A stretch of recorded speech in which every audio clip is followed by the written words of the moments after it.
Imagine a kingdom in West Africa, so rich in culture and art that its name became legendary. This was the Kingdom of Benin, located in what is now modern-day Nigeria.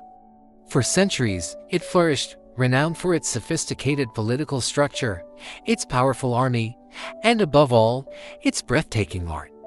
The Benin Bronzes, intricate plaques and sculptures made of brass and bronze, weren't just decorations.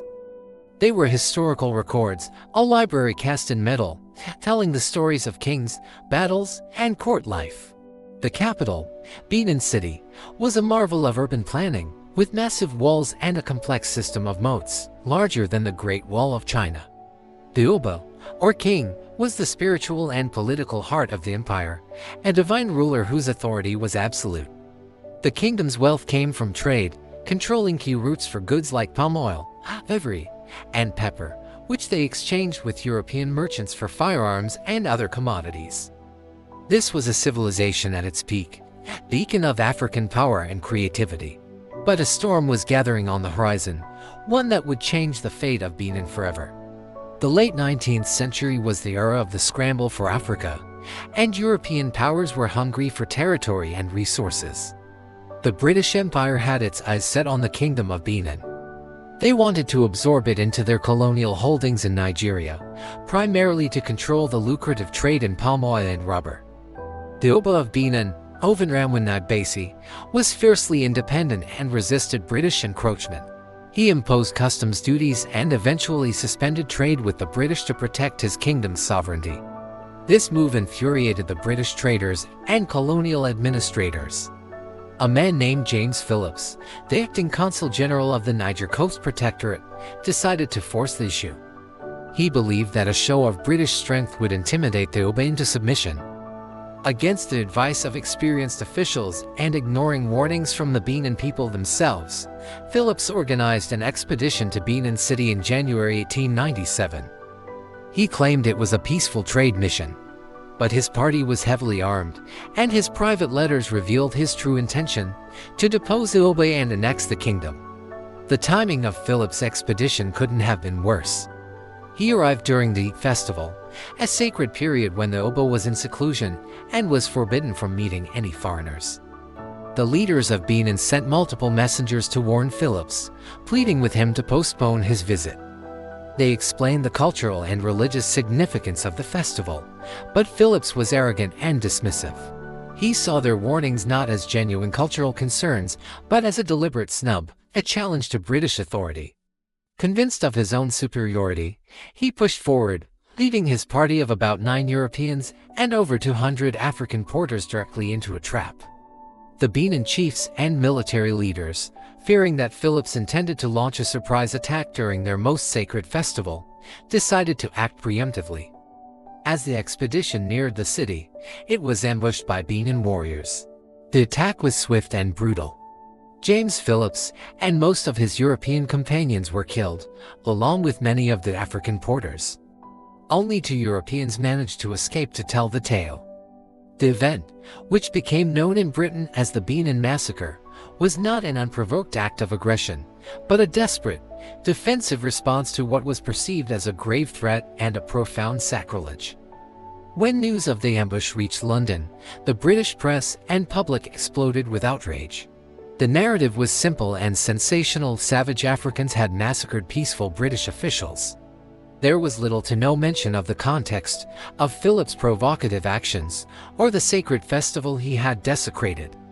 The incident provided the perfect pretext for what the British had wanted all along: a full-scale invasion.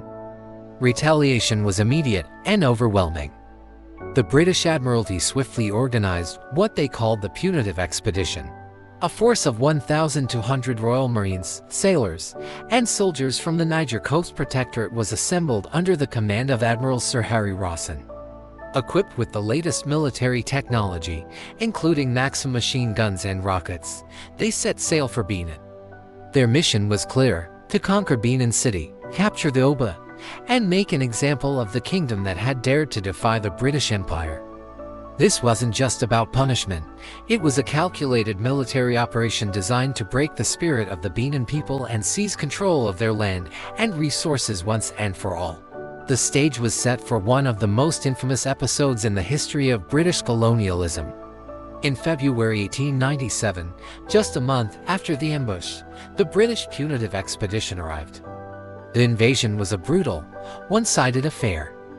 The Benin warriors, armed with flintlocks and spears, fought bravely to defend their homes, but they were no match for the superior firepower of the British forces. The Maxim guns cut down defenders with horrifying efficiency. As the British troops advanced, they systematically burned villages and executed anyone they deemed a hostile. After 10 days of relentless fighting, they reached the capital, Benin City. What they found was a city of immense cultural and architectural richness. But they were not there to admire it.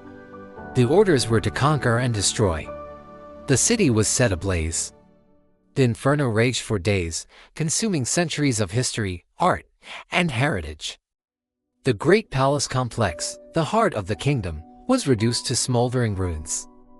The once mighty city, a center of civilization for centuries, was utterly devastated. The fall of Benin City marked the end of the kingdom's independence. It was a violent and tragic conclusion to a long and proud history. With the city conquered and in flames, the looting began. The soldiers and officers of the expedition systematically plundered the Oba's palace and the city's shrines. They seized thousands of priceless artifacts, the Benin Bronzes, ivory carvings, royal regalia, and ceremonial objects. These items, the very soul and historical record of the Benin people, were treated as spoils of war. One officer described the scene, writing that all the chief's houses were looted, and that his own hall included a lovely brass plaque. The treasures were packed into crates and shipped back to Britain. Upon arrival, the sheer quality and artistic sophistication of the bronzes stunned the European art world, which had previously held deeply racist views about African art. The artifacts were auctioned off to pay for the expedition's costs. They ended up scattered across the globe in museums and private collections in London, Berlin, Paris, and New York. While the art world celebrated a new discovery, the people of Benin were left with a smoldering city and a stolen heritage. Oba of Benin, when eventually surrendered, was put on a sham trial and exiled to Calabar, where he died in 1914. The Kingdom of Benin was formally annexed into the British Empire. The legacy of the 1897 expedition is a deep and painful wound that has yet to heal. For the people of Benin and Nigeria, it represents a moment of profound cultural loss and national humiliation. The stolen artifacts are not just art objects. They are an integral part of their spiritual and ancestral identity, a tangible link to their past. For over a century, Nigeria has been campaigning for the repatriation of these treasures. The struggle has been long and arduous, filled with complex legal and ethical debates.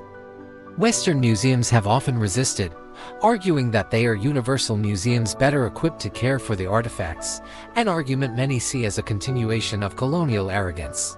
However, the tide is slowly beginning to turn. In recent years, the global conversation around colonial restitution has gained momentum. Some institutions have started to acknowledge the injustice of the past. In 2021, Germany pledged to return a substantial number of its Benin Bronzes. A museum in Scotland, a university in Aberdeen, and even the Smithsonian in the United States have followed suit, returning artifacts to Nigeria.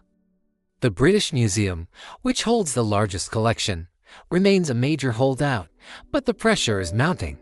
The fight for the return of the Benin Bronzes is more than just a quest for stolen art. It's a fight for historical justice, for cultural healing, and for the right of a people to reclaim their own story.